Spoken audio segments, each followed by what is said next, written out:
सेना के जवान अपने जवानों की शहादत का बदला ले रहे थे, लड़ रहे थे, पाकिस्तानियों को उनकी भाषा में 10 गुना ज्यादा ताकत से जवाब दे रहे थे। और ऐसे समय में जब पाक अधिकृत कश्मीर को भारतीय सेना वापस ले सकती थी, ऐसे समय में जब बलूचिस्तान को पाकिस्तान के नक्शे से मिटाया जा सकता था, अलग किया जा सकता था, ऐसे समय में जब हमारी सेना अपने शौर्य, अपने पराक्रम, अपने बहादुरी का परिचय दे रही थी, प्रधानमंत्री मोदी जी अमेरिका के राष्ट्रपति ट्रंप की मध्यस्थता को स्वीकार करते हुए आपने सीज फायर का ऐलान कर दिया। किसी कंफ्यूजन में मत रहिए, किसी और आदमी ने नहीं, नरेंद्र मोदी ने सीज फायर का ऐलान किया। कोई विदेश सचिव सीज फायर का ऐलान नहीं करता। इतनी सामान्य समझ सबको होनी चाहिए। भले ही भक्त विदेश सचिव और उनके परिवार को गाली दे रहे, उनकी समझ छोटी हो सकती है, तो मोदी जी के भक्त गाली गलौज कर सकते हैं, लेकिन यह निर्णय नरेंद्र मोदी का था। नरेंद्र मोदी ने सीज फायर डिक्लेयर किया। और क्या कहा कल अपने संबोधन में मोदी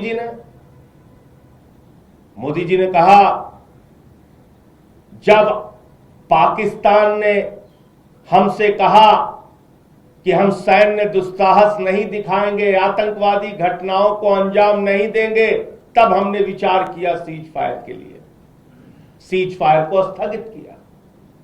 आप पाकिस्तान पर विश्वास कर रहे हैं? अरे वहां के आतंकवादियों के सामने पहलगाम में हमारी बहनें हाथ जोड़ रही थी, हमारे सिंदूर को मत उजाड़ो, हमारे पति को मत मारो। वो खूंखार दरिंदे आतंकवादी तो नहीं माने। अब पाकिस्तानियों के कहने पे मान गए। वो 4 आतंकवादी कहां हैं जिन्होंने हमारे बहनों के सिंदूर उजाड़े? प्रधानमंत्री जी बताइए, तीसरे देश की मध्यस्थता आपने स्वीकार कैसे की? प्रधानमंत्री जी बताइए, जो आतंकवादी देश है, जिस देश के अंदर लश्कर तैयबा, लश्कर उमर, जैसे मोहम्मद, हरकतुल मुजाहिदीन, सिपाह सबाहा, हिजबुल मुजाहिदीन, ये तमाम आतंकवादी संगठनों का सरगना है पाकिस्तान। आतंकवादियों का प्रमुख देश है पाकिस्तान, आतंकवादियों की पनाहगाह है पाकिस्तान। आप उस पाकिस्तान के ऊपर भरोसा कर रहे हो? और अमेरिका का राष्ट्रपति क्या कह रहा है? अमेरिका का राष्ट्रपति कह रहा है, भारत और पाकिस्तान दोनों महान देश हैं। अमेरिका का राष्ट्रपति कह रहा है, भारत और पाकिस्तान दोनों पावरफुल देश हैं। अमेरिका का राष्ट्रपति कह रहा है कि हमने व्यापार बंद करने की धमकी दी दोनों देशों को और सीज फायर करा दिया। प्रधानमंत्री जी, आपने एक भी चीज का खंडन नहीं किया, एक भी बात का खंडन नहीं किया। शर्म आती है मुझे। 140 करोड़ हिंदुस्तानियों के प्रधानमंत्री हैं आप। दुनिया की 5वीं बड़ी अर्थव्यवस्था है भारत। हमारा एक स्वर्णिम इतिहास है। और पाकिस्तान की तुलना ट्रंप हमारे साथ कर रहा है। 140 करोड़ हिंदुस्तानियों के देश को पाकिस्तान के बराबर लाके खड़ा कर दिया ट्रंप ने, और आपके मुंह से एक शब्द नहीं निकला।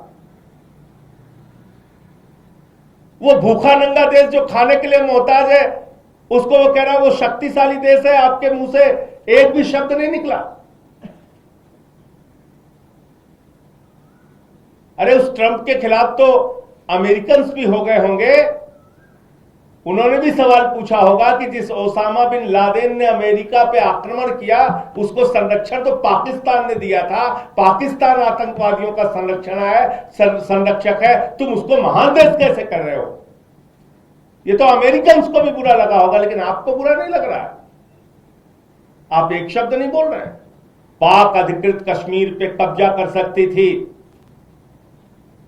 पाकिस्तान के 21 आतंकवादी ठिकानों को तबाह और बर्बाद कर सकती थी, आतंकवादियों का पूरी तरीके से सफाया कर सकती थी, बलूचिस्तान को पाकिस्तान के नक्शे से मिटा सकती थी, अलग कर सकती थी। ऐसे समय में आपने ट्रंप के कहने पे सीज फायर की घोषणा क्यों की? नंबर 2, पूरा देश ये पूछ रहा है, ऑपरेशन सिंदूर की शुरुआत तो उन बहनों के माथे के जो सिंदूर उजाड़े गए थे उसके लिए हुई थी, और उन सिंदूर को उजाड़ने वाले 4 खूंखार आतंकवादी कहां हैं? वो पाकिस्तानी आतंकवादी कहां हैं? उनको मौत के घाट कब उतारा जाएगा? नंबर 3, कल जो बात ट्रंप ने कही आपके संबोधन से पहले, यह बताया कि दोनों देशों को व्यापार बंद करने की धमकी देकर उसने सीज फायर करा दिया।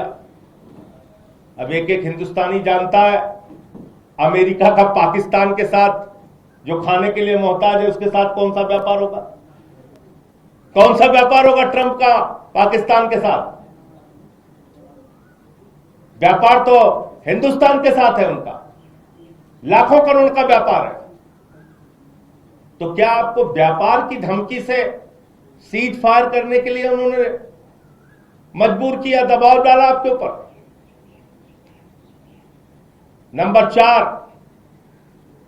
ट्रंप कह रहा है पाकिस्तान महान देश है, शक्तिशाली देश है, इसका खंडन कीजिए। आप खुलेआम कहिए पाकिस्तान आतंकवादी देश है। बुलाइए संसद का सत्र, हम सब मिलकर पास करेंगे, पाकिस्तान को आतंकवादी देश घोषित करेंगे। शुरुआत कीजिए इस बात की। जहां पे आतंकवादियों के अड्डे हैं, जहां पे आतंकवादी संगठन संचालित होते हैं, बोलिए इस बात को। नंबर 5, प्रधानमंत्री जी, आपने कहा वो आतंकवादी घटनाओं को आगे अंजाम नहीं देगा, ऐसा पाकिस्तान ने आपसे कहा। वो कोई सैन्य दुस्साहस नहीं दिखाएगा, ऐसा पाकिस्तान ने आपसे कहा। तो मैं आपसे ये पूछना चाहता हूं, जरा इसका जवाब दीजिए। बताइए इस बात को देश को कि जैसे ही सीज फायर का ऐलान हुआ 3 घंटे के बाद सीज फायर का उल्लंघन हिंदुस्तान के कई शहरों में हुआ। कैसे सैन्य दुस्साहस दिखाया पाकिस्तान ने? जवाब दीजिए इसका। आपके गृह राज्य गुजरात के कच्छ में हमला हुआ और वहां के गृह मंत्री को आके मीटिंग लेनी पड़ी आपातकाल में।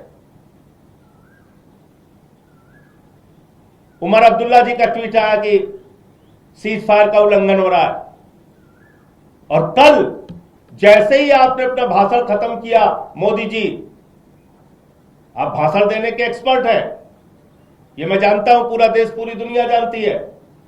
भले ही पाकिस्तान के, हिंदुस्तान के ऐसे गंभीर और संवेदनशील मसले पर सर्वदलीय बैठक हो रही हो, लेकिन आप चुनावी रैली करने के लिए, भाषण देने के लिए बिहार जाते हैं। मुझे मालूम है, मुझे मालूम है आप केरल में समारोह को संबोधित करने जाते हैं, आंध्र प्रदेश में समारोह को संबोधित करने जाते हैं। मुझे पता है आप सर्वदलीय बैठक से गायब रहते हैं, लेकिन मुंबई के फिल्मी सितारों को संबोधित करने के लिए जाते हैं और भाषण आप अच्छा दे लेते हैं। कल जैसे ही आपने अपना भाषण खत्म किया, जैसे ही आपका भाषण खत्म हुआ, तुरंत उसके बाद पाकिस्तान ने फिर से सीज फायर का उल्लंघन किया। अमृतसर में जो इंडिगो की फ्लाइट उतरनी थी वो नहीं उतर पाई, ब्लैकआउट हो गया वो। देखिए, पाकिस्तान ने तो कल प्रधानमंत्री का भाषण खत्म होने के तुरंत बाद से सैन्य दुस्साहस दिखाने का काम किया, उसकी खबरें भी आई, दबाव बना के उसको कहीं और चलाने नहीं दिया जाता, वो अलग विषय है, लेकिन तमाम न्यूज एजेंसीज ने खबर उसकी जारी की। तो इस पे कौन जवाब देगा? मैं तो पूछता हूं, ओसामा बिन लादेन को पालने वाला पाकिस्तान क्या महान देश है जो ट्रंप कह रहा है उससे मोदी सहमत है? इसका तो खंडन करो। ये तो आके आप बोलो कि भारत अमेरिका की मध्यस्थता को स्वीकार नहीं करेगा किसी भी हालत में, इतना तो आपके मुंह से निकल सकता है।